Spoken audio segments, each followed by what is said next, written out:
Hello. Hello. Welcome to the Realm of Ideas is free to all. This you. is Bruce. And Julie. And this is episode 81, The Loss of Criticism and Unspeakable Crisis. So this is a series of ruminations we do once a week. This is the preview for our show on Sunday morning. And this is, our continuing series of ruminations about things that are important to us. Tonight, we're going to talk about criticism, which also kind of relates to some other things like the unbreakable bond and other things that we've talked about, process and things like that. We're here in our studio, the yes, we are. place to discuss the critical mind. With all our friends at TST, yes, our great sponsors. You. Thank you, TST. Thank you, TST. And with our international correspondent, Pangwil, who's back, and she'll be heading out soon for another incredible investigative report on things going on in our very crazy world. She's learning how to make croissants in Paris. Yes, because it's different to make croissants in Paris. Well, she is a woman of the patisserie culture. She is, right. Yes, she is. And a gal of brioche. Who do we want to say hi to? Who do we we would like to say hi to all of our new subscribers. We're almost at 350 subscribers, which 349. is so cool. We should have that soon. It's amazing watching the numbers go up. It's kind of like very exciting for this kind of like, crazy little show that just talks about weird ideas and things. No, vital weird ideas. Yeah, well, yours are vital. Well, I would like to say hello to a classical violinist who is one of our newest subscribers. We don't use people's names because people get really strange unless they ask us to. Yeah. And we would like to send out a shout out to a science professor and mathematician who is also one of our new subscribers, and a painter. She is one of our new subscribers. And it's going great. Mm-hmm. So this is our preview, right. And we will have our main show at 2:00 in the morning this Saturday night. Yes. So what's going on with criticism? What is criticism? Why is it important? Why is it in crisis? And what can we do about it? And why should we want to save it? All right. So one of the things I think that happens is we kind of understand. So let me read the piece that I think tells a really great story about some of these things, because we've talked about unbreakable bonds. I'll retreat back to that and kind of recover that. But let me read something again. One of my favorite books, and one of the ones that Julie bought me this year, and it had its anniversary last year in 2025, a centenary. Science in the Modern World by Whitehead. And it is part of our library of over 6,000 books at the Art Science Complex. Nice. Oh yeah. Yes. Okay. Yeah. In The Century of Genius, White has said, "You observe that I do not hold induction to be in its essence the derivation of general laws. It is the divination of some characteristics of a particular future from the known characteristics of a particular past." Read more on that. But basically, it kind of talks about the essence of process and how through time, we talked about this last week with abstraction, certain things come to be of essence of character at certain points. They are maintained, they are not maintained. Sometimes they slip away. We've talked about that beautiful passage from Borges, where he talks about the witness and what dies with each man, and what is vital and what is lost. So in this case, there's, I would say, an unbreakable bond between observation and skepticism. And that's basically what criticism is. I believe that criticism is one of the most fundamental and essential things that keeps together that even more important unbreakable bond between technique and reason. And, when we look back at our own Western history, we realize that was probably one of the most seminal discoveries, or seminal kind of like connections in the operation of the metaphor that ever happened, when we started to realize that technique could advance much greater than ever previous by linking it to reason. And in that way, we kind of had the opportunities of philosophy, of natural science and science, experimentation, engineering, to be able to kind of test and improve and be able to make assessments on technique. So we saw a greater advancement in such a greater period of time because of the fact of the efficiency and the excellence of that unbreakable bond. One of the bases if that's a word, is criticism. Criticism was what allows us to make the observations that allow us to see the potentials for other speculations, other experiments, and other things that can basically advance. When we lose that, we lose the key to the door. The lock basically locks forever, and we cannot open it. So, with that said, I can't believe I was talking for 5 minutes without. Sorry. It's okay. Sorry, B. That's okay. Sorry, B. At least you have something to say as well.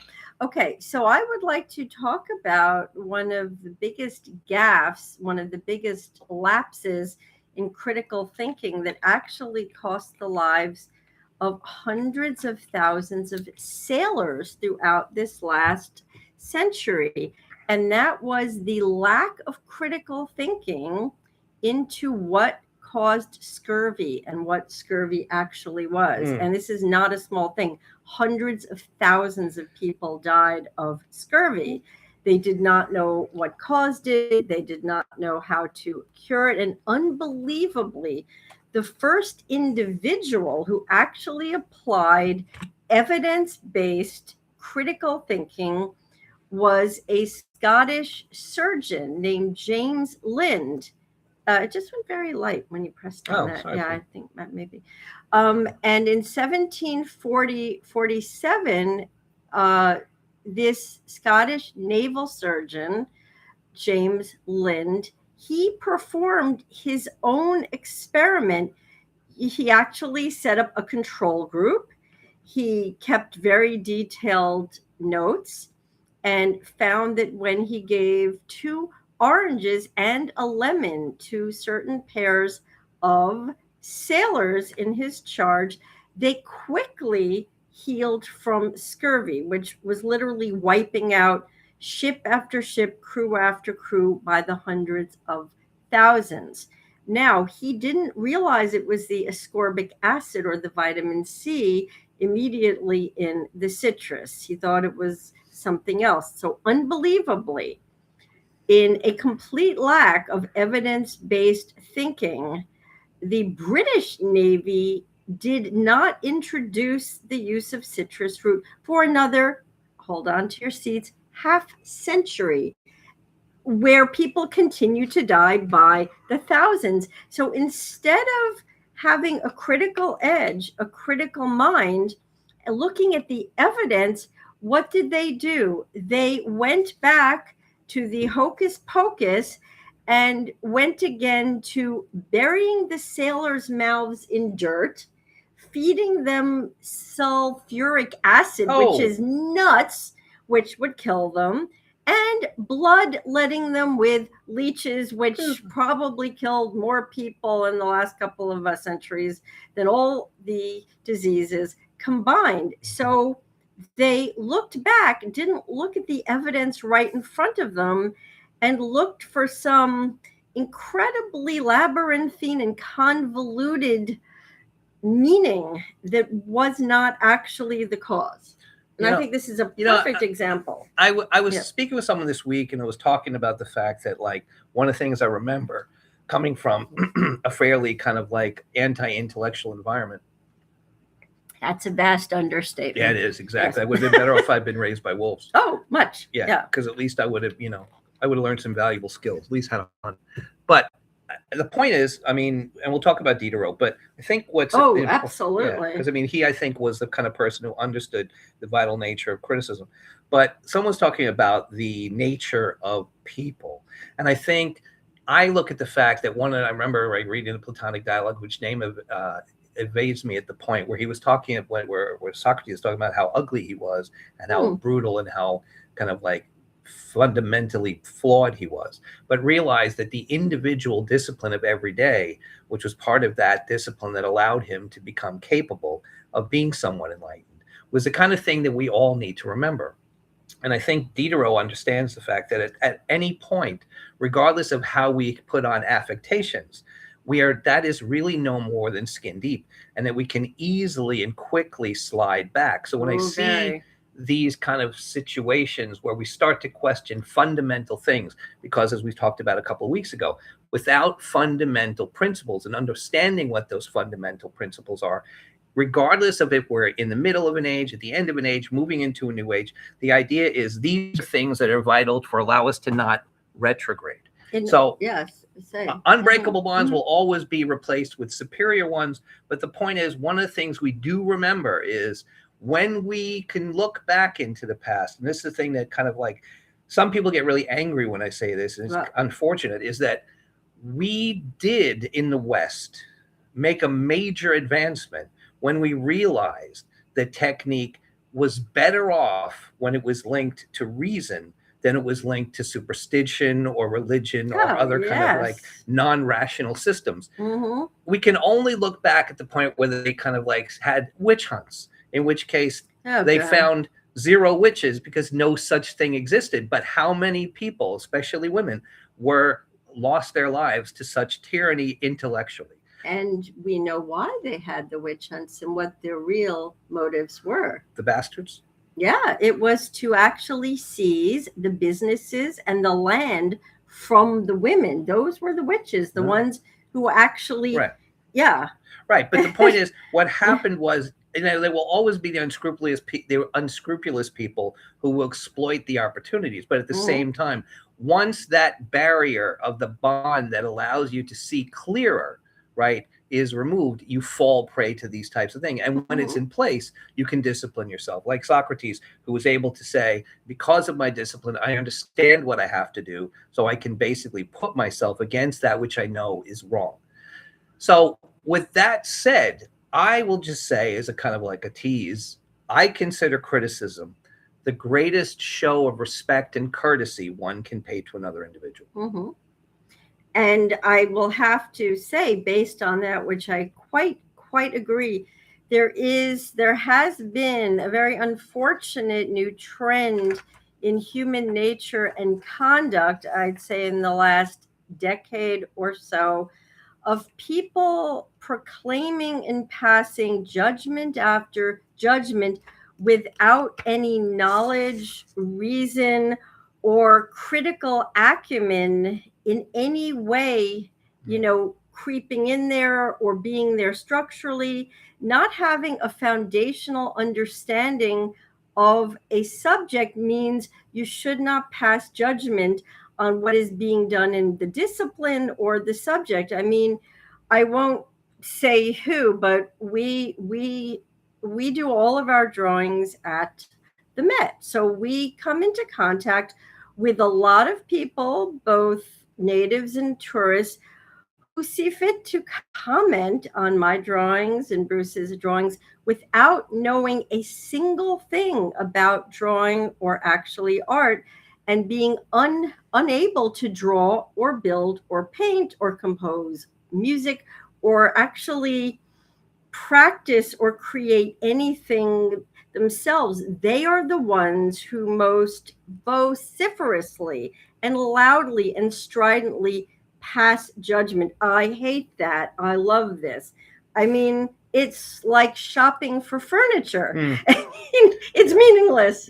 I mean, I think that goes to a bigger thing. We'll kind of talk about that, but we do have that program where we talk about the difference between judgment and understanding. Yes. I think we'll also have something about the idea of the fact that in social media, of which we are on currently, we are on social media. And I have to credit Mr. Spock, right?